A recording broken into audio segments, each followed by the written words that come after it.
அவர் வர்றேன்னு சொல்றாங்க. அவர் எப்போ வருவாரு? அவரும் வராரு. அவர் தனியா வரல, கூட இவரையும் கூப்பிட்டு வராரு. அவரும் வராரா? கடந்த 2 மாசமா இவங்க சொன்ன கருத்து இருக்கு பாருங்க. அவர் வராரா, இவரும் வராரு, இவரு வராரா, அவரும் வராரு. கேவலமான பில்டப் தேவையா? பில்டப் பண்றணும், பீலா வரணும், அது முக்கியம் இல்ல. நம்ம எது பண்ணாலும் இந்த உலக நம்மள உடனே உத்து பார்க்கணும். நாதாரித்தனம் பண்ணாலும் நாசுக்கா பண்ணணும்டா. இவரு வராரு, அவரா, ஐயோ சூப்பர், அவர் வராரு, இவரு வர போறாரு. இப்படி ஊட்டிட்டு இருந்தாங்க. எவருன்னே சொல்லல. மகனே, எதுக்குடா இம்புட்டி விளம்பரம்? பெரியப்பா, ஊருக்குள்ள பெரிய மனுஷனா மூக்கு கீழே காக்கா பார்க்கறது மாதிரி மீச மட்டும் வச்சு கூடாது. இப்படி எல்லாம் டபுள் பாஸ் வேலை காமிச்சாதான் பழக மிரள் வாங்க. அவர் வர போறாரு, இவர் வர போறாரு. யார் இந்த கட்சியோட கொள்கை பிடிச்சாளர்? தாவேக்காவை எதிர்க்க திமுக அதிமுக கூட கூட்டணி போடுறாங்க. ஒப்பந்த தாமரப்பள்ள தலைமுடிங்க. நீங்க வேணா பாருங்களேன், 2026ல மேபி இது கூட நடக்க வாய்ப்பு இருக்கு. திமுக அதிமுக 2 பேரும் கூட்டணி வைப்பாங்க.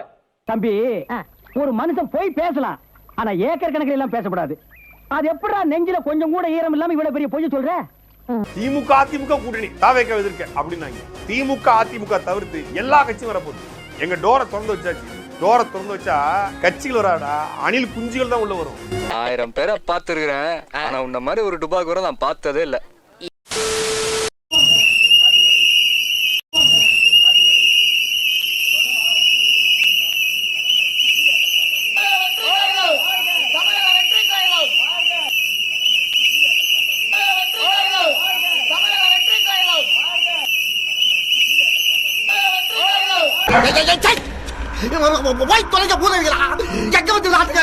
கூட்டத்தை பார்க்கும்போது எல்லாருமே விசிலடிச்சான் குஞ்சுகளா இருக்கிறான்.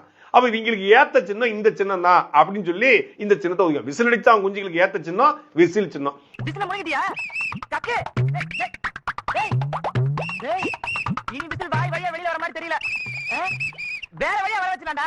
இனி நண்பா நண்பீஸ்லாம் நண்பா நண்பீஸ் விசில் போடு அப்படின்னு பாட்டை பாடிக்கிட்டு ஊர் முழுக்க வாயில அவங்க சின்னத்தை ஐ மீன் விசில் எடுத்து வச்சுக்கிட்டு அடிச்சுக்கிட்டு திருவாங்க.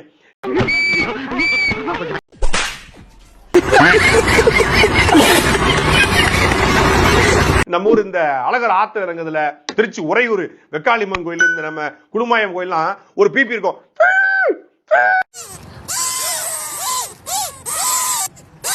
அப்படின்னு போயிட்டு வரும்.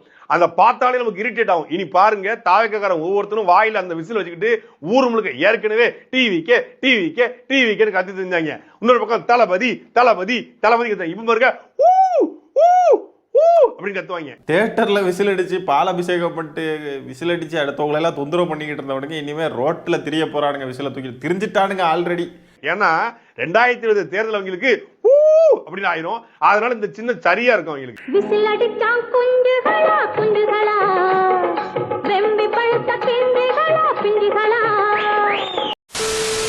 நான் ஒரு கேள்வி கேட்கட்டுமா? கன்னியாகுமரியில சேவியர் குமார்னு அவங்களோட நிர்வாகி ஒருத்தர் கொலை செய்யப்பட்டார். அதுக்கு எத்தனை நாள் கழிச்சு சீமான் நாங்க போனாரு? அவரோட வீட்டுக்கு போனாரா? சேவியர் குமாரோட வீட்டுக்கு போனாரா? அவரோட வீட்டுக்கு போனாரா? சேவியர் குமாரோட வீட்டுக்கு போனாரா? நேரா மேடையில சேவியர் குமாரின் மனைவி அங்க சந்திச்சு ஆறுதல் சொன்னார். ஏன் வீட்டுக்கு போல? அவர் வீட்டுக்கு போய் ஆறுதல் சொல்ல வேண்டிய அவசியம் இல்லையா? நண்பர் அனந்தஜித் பேசும்போது ஒரு பச்சை பொய்யை சொன்னார். என்ன பொய் அப்படின்னா, கன்னியாகுமரி மாவட்டத்துல எங்களுடைய கட்சியினுடைய பொறுப்பாளர் சேவியர் குமார் என்பவர் அரசியல் படுகொலை செய்யப்படுறார். அவருடைய வீட்டுக்கே போகல, ஆறுதல் சொல்லல, கன்னியாகுமரியில் வேற எங்கேயோ இருந்துட்டு போனார்னு பச்சை பொய்யை சொன்னார். நான் தேதி வாரியா சொல்றேன். 26 ஜனவரி 2024 இந்த புகைப்படம் இருக்குது. அண்ணன் சீமான் அவர்களோட இருக்கக்கூடிய இந்த பெண் அப்படின்றவங்க படுகொலை செய்யப்பட்ட சேவியர் குமாருடைய மனைவி. அவர் வீட்டுக்கு 26ஆம் தேதி சென்று ஆறுதல் சொல்லியிருக்கிறார். அதனால போற போக்குல பொய்ய சொல்லிட்டு போகாதீங்க. அது போக சேவியர் குமார் அடக்கம் செய்யப்பட்ட கல்லறைக்கு முதற்கொண்டு சென்று அங்க போயிட்டு அவருடைய வணக்கத்தை வந்து செலுத்தி வந்திருக்கிறார். அதனால விஜய் மாதிரி ஓடி ஒழியக்கூடிய தலைவர் அண்ணன் சீமான் இல்ல அப்படின்றத நான் சொல்லிக்கிறேன். சார், ஊழலை ஒழிக்கணும்னு சொல்றீங்க. இப்ப ரீசெண்டா வெளியாக போற ஜனநாயகம் படம் இருக்குல்ல சார், அந்த படத்துக்கு வந்து ஒரு 150 ரூபாய்க்கு உங்களால கரெக்டா ஒரு டிக்கெட்டே கொடுக்க முடியும். இல்லப்பா, நான் சொல்றேன். அந்த 150 ரூபாய் டிக்கெட்டே வந்து அதிக விலைக்கு பிளாக்ல விற்க முடியும். அந்த ஊழலே ஒழிக்க முடியல. ஆட்சிக்கு வந்தா என்ன பண்ணுவீங்க? இப்ப இங்க எத்தனை பேர் வாங்கியிருப்பாங்களா? டிக்கெட்லாம் வந்து தியேட்டர் தான் வைக்கிறாங்க அப்படின்னு சொல்லிட்டு. ஆனா நான் என்ன பாக்குறேன்னா, முன்னாடி மக்கள் மன்றங்கள் அந்த டிக்கெட்ஸை கண்ட்ரோல் பண்ணிட்டு இருந்தாங்க. அதுக்கப்புறம் இப்ப வந்து டிவிக்கே கண்ட்ரோல் பண்ணது. இப்ப எனக்கே வந்து ஒரு டிக்கெட் வேணும்னா நாங்களே எங்களுக்கு தெரிஞ்ச டிவிக்கே நிர்வாகிக்கு போன் பண்ணி தான் டிக்கெட் கேட்டுட்டு இருந்தோம். அவங்க சொன்ன விலை 5000 10,000. அதுக்கு கம்மியா எங்களுக்கு கிடைக்கல சென்னையில. இப்ப இவங்களே தான் நாளைக்கு கேண்டிடேட்டா வருவாங்க. இவங்க வந்து நாளைக்கு அரசியலுக்கு வராங்கன்னா அவங்களுக்கு நான் எந்த ஒரு நம்பிக்கையில வாக்களிக்கிறது இந்த நிர்வாகிகள் தான் நாளைக்கு வேட்பாளர்களாகவும் ஆட்சிக்கு வந்தாலும் அமர போறாங்க. எப்படி நாங்க நம்புறதுன்னு கேக்குறீங்க. சிஎம் சார் அப்படின்னு வீடியோ போட்ட தலைவர் வந்துட்டு ஏன் இப்போ சென்சார் போர்டு விஷயத்துல பிஎம் சார்னு வீடியோ போடல?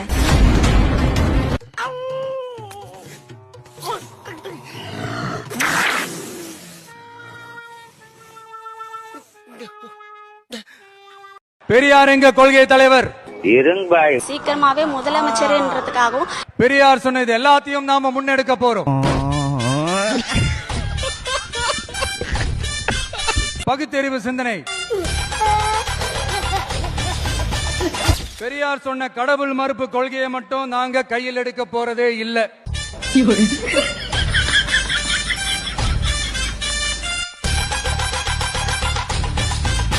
எங்களுக்கு அதில் உடன்பாடும் இல்ல.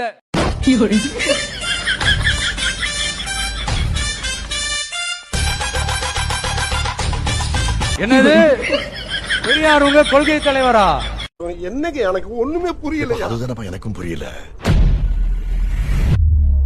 வர்றேன்னு சொன்னா சொட்ட போய் வரக்கானமே. எல்லாத்துலயும் கரெக்டா இருப்பானே. சொட்டைஸ்க்கு டயத்தை கீப் பண்ண தெரியல. பிளடி சொட்டைஸ். வர்றாயா வர்றா. எல்லாம் சரியா இருக்கா? இதுக்கு மேல தூக்கி எனக்கு சரியா தான். நான் ஜெயிலுக்கு போறேன். எல்லாரும் பாத்துக்க, நானும் பெரிய ராவடி தான். அண்ணன் போற கம்பீரத்தை பாருல. பிறவியில வந்ததுடா அதெல்லாம். போறது சிபிஐ விசாரணைக்கு. ஆனா பந்தாவா டாடா எல்லாம் காட்டிட்டு போறாரு. மகனே எதுக்குடா இம்புட்டி விளம்பரம்? பெரியப்பா ஊருக்குள்ள பெரிய மனுஷன்னா மூக்கு கீழே காக்கா பார்க்கறது மாதிரி மீச மட்டும் வச்சு கூடாது. இப்படி எல்லாம் டபுள் பாஸ் வேலை காமிச்சாதான் பயக மிரள்வாங்க. என்ன ஆச்சு அப்படின்னா, இந்த கரூர்ல 41 பேர் இறந்த சம்பந்தமா சிபிஐ வந்து நம்ம அண்ணன் வந்து நேர்ல தான் ஆஜராகணும்னு சொல்லி சம்மன் அனுப்பியிருக்காங்க. கொஞ்சம் மெதுவா பேசுங்க சார். அக்கம் பக்கத்துல யாருக்காவது கேட்டுச்சுன்னா என் மூஞ்சில எச்சிய கறி துப்புவாங்க. துப்புட்டு ஒரு தடவை இல்ல 4 தடவை துப்புட்டு ஏன் ரேஞ்சுக்கு நான் நேர்ல வரணுமா அப்படின்னு சொல்லி இவ்வளவு நாளா பனையூர்லயே பதுங்கிட்டு இருந்தாரு. தெரியுமா? யார் யானி கொலகாரம் தானே? உன் கேஸ் கட் எடுத்து படிச்ச. இந்த விசாரணையில விஜய் என்ன சொல்லியிருக்காரு அப்படின்னா, அந்த கரூர்ல 41 பேர் இறந்ததுக்கு தமிழக அரசு திமுக தான் காரணம் அப்படின்னு சொல்லி பேசியிருக்கிறாரு. உங்க கூர்க்காவுக்கு போறதவன சொல்லுவியா? உன்னை எல்லாம் நிக்க வச்சு அடி கூடாது. குனி வச்சு அடி. குனிடா. இனிமே சொல்லுவியா? இதுக்குதான் நீ இந்த நிலைமைக்கு வந்து நிக்கிற. இவன் அடிச்சும் பார்த்தாச்சு, அவுத்தும் பார்த்தாச்சு. உன்னை என்னதான்டா பண்றது? இது எனக்கு பேசுற எனக்கு தெரியும், தமிழக மக்கள் எல்லாருக்கும் தெரியும். அந்த 41 பேர் செத்ததுக்கு விஜய் தான் காரணம்னு சொல்லி. சார் நான் வேணும்னு பண்ணல சார். சொல்லுங்கடா. ஆனா மனசாட்சி இல்லாம இந்த மாதிரி பேசிட்டு இருக்காரு. அதனால இன்னைக்கு சிக்கி சின்னாபினமாயி மீம்ஸுக்கு இரையாகிட்டாரு. எது என்னங்க யார் எப்படின்னு தெரிஞ்சு போச்சு. பிரபலையும் கூடவே வந்துருச்சு. இந்த மாதிரி சிரிக்க முடியல. நான் புள்ள மக்கள் வந்து சும்மா மீம்ஸ் போட்டு சோசியல் மீடியால கொண்டாடி தீக்குறாங்க இவரோட பிரச்சனைய.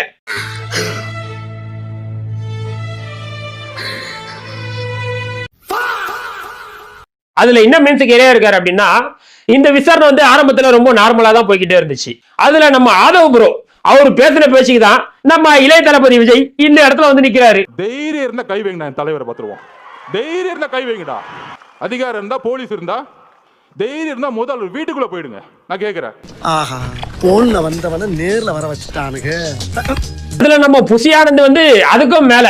ஆனா இந்த கேஸ் ஒரு கட்டத்துக்கு மேல பெருசாகுதுன்னு அண்ணன் விஜயை மாட்டி விட்டு அவர் எஸ்கேப் ஆயிட்டு இருக்கிறாரு. சத்தியமா சொல்றேன் சார், எனக்கும் இவனுக்கும் எந்த சம்பந்தமும் இல்ல சார்.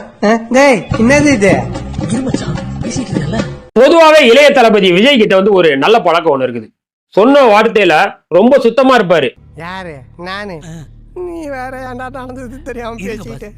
அவரே பேசுவார் பாருங்க. யாருகிட்ட இல்லாத கெட்ட பழக்கம் ஒண்ணு என்கிட்ட இருக்குது. அந்த அளவுக்கு வாக்கு ரொம்ப சுத்தம். குறி வைத்தால் தவற மாட்டேன், தவறுமானால் குறியே வைக்க மாட்டேன்.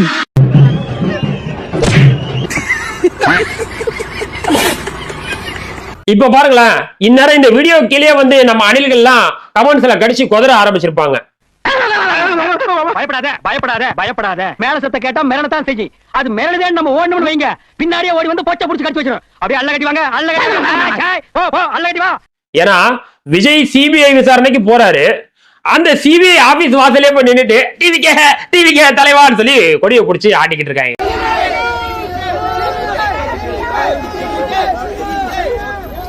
யாரா இவனுங்க? எங்கிந்திரா வந்துக்கிறானுங்க?